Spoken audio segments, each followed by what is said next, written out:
آج ہم بات کر رہے ہیں موہنجوداڑو کی، ایک شہر جو تقریباً 5000 سال پہلے اپنے عروج پر تھا۔ جی، اور کیسا شہر تھا؟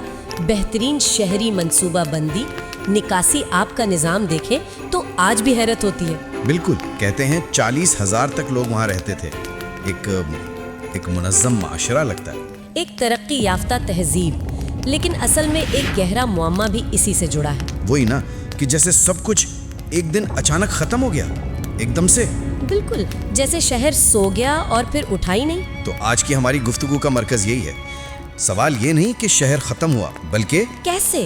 جی، خاص طور پہ جب ہمیں پتہ چلتا ہے کہ لاشیں کیسے ملی، ہاں وہ بات تو بہت عجیب ہے۔ لاشیں بکھری ہوئی تھیں ادھر ادھر، اور کسی نے انہیں دفنایا بھی نہیں، وہ جیسے گرے ویسے ہی رہ گئے۔ بالکل۔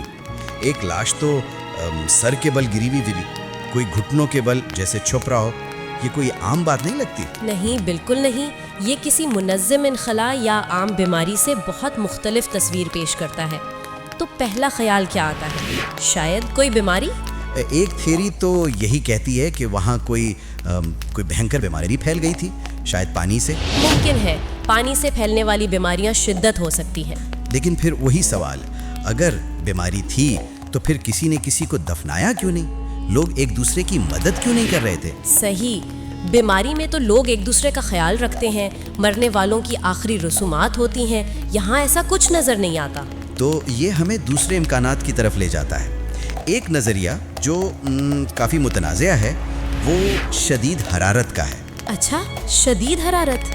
ہاں، کچھ مٹی کے سیمپلز ملے تھے جو وٹریفائڈ تھے، مطلب پگھل کر دوبارہ جمے ہوئے۔ وٹریفائڈ؟ اوہو، اس کے لیے تو بہت زیادہ درجہ حرارت چاہیے ہوتا ہے۔ جی، کہتے ہیں 1500 ڈگری سیلسیس سے بھی زیادہ۔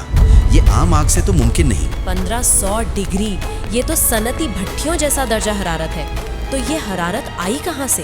یہی تو بڑا سوال ہے۔ کیا کوئی قدیم جدید قسم کا ہتھیار استعمال ہوا تھا؟ کچھ لوگ اس طرف اشارہ کرتے ہیں، خاص طور پر جب ایک ڈھانچے سے معمول سے زیادہ تابکاری ملنے کی بات بھی سامنے آئی۔ تابکاری یعنی ریڈیشن؟ جی، کچھ ذرائع تو ہیروشیما سے بھی مماثلت کا ذکر کرتے ہیں، اگرچہ یہ بہت زیادہ قیاس آرائی ہے۔ یعنی کوئی قدیم ایٹمی واقعہ؟ یہ تو سننے میں ہی ناقابل یقین لگتا ہے۔ کیا اس شدید حرارت کی کوئی اور وجہ ہو سکتی ہے؟ کوئی قدرتی آفت؟ دیکھیں، کوئی ایسی واضح قدرتی وجہ جو صرف کچھ جگہوں پر ایسی وٹریفیکیشن پیدا کرے، وہ سمجھ نہیں آتی۔ یہ ہتھیار والا نظریہ ہے تو سنسنی خیز، مگر ثبوت وہ ٹھوس نہیں۔ ٹھیک ہے، تو پھر تیسرا نظریہ کیا ہے؟ موسمیاتی تبدیلی؟ ہاں، کلائمیٹ کلیپس۔ یہ نظریہ کہتا ہے کہ دریائے سندھ کا بہاؤ بدل گیا۔ اچھا، اور شاید بارشیں ختم ہو گئیں، پانی کی کمی ہو گئی۔ جی، یہ ممکن ہے کہ ماحولیاتی تبدیلیوں نے بڑا کردار ادا کیا ہو۔ شہر آہستہ آہستہ غیر آباد ہو گیا ہو، لیکن اگر سب لوگ شہر چھوڑ کے گئے ہوتے تو یہ لاشیں یہاں کس طرح چھوٹی؟ بالکل، اور صرف لاشیں نہیں، کوئی ذاتی سامان بھی نہیں ملا جسے لوگ عام طور پر ساتھ لے جاتے ہیں۔ ایسا لگتا ہے سب کچھ ایک دم چھوڑا گیا۔ ہاں، یہ بتدریج انخلا والی بات سے میل نہیں کھاتا۔ تو یہ نظریہ بھی پوری کہانی نہیں سناتا۔ صحیح۔ تو آخری بڑا امکان کیا بچتا ہے؟ کیا کسی نے حملہ کیا تھا؟ حملے کا نظریہ بھی موجود ہے کہ باہر سے کسی نے آ کر شہر تباہ کر دیا۔ لیکن اس میں بھی ایک مسئلہ ہے۔ جی، مسئلہ یہ کہ کسی بھی لاش کے ساتھ ہتھیار نہیں ملے، نہ ہی ان پر جنگ کے کوئی نشانات ہیں۔ کوئی تلوار کے زخم نہیں، تیر کے نشان نہیں؟ کچھ نہیں۔ تو سوال یہ ہے کہ کیا کسی نے بنا ہتھیار کے 40,000 لوگوں کو ایک دم میں مار دیا؟ یہ کیسے ممکن ہوا؟ یہ تو اور بھی عجیب ہے۔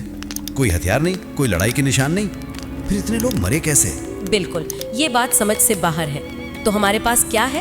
چند نظریات، ہر ایک میں کچھ نہ کچھ کمزوریاں، اور بہت سے سوال جن کے جواب نہیں۔ وہ لاشوں کی حالت، وہ پگھلی ہوئی مٹی، ہتھیاروں کا نہ ہونا۔ جی، یہ سب مل کر ایک ایسی تصویر بناتے ہیں جو کسی ایک سادہ وضاحت میں پوری نہیں آتی۔ تو سچ کیا ہے؟ شاید ہمیں کبھی پتہ نہ چلے۔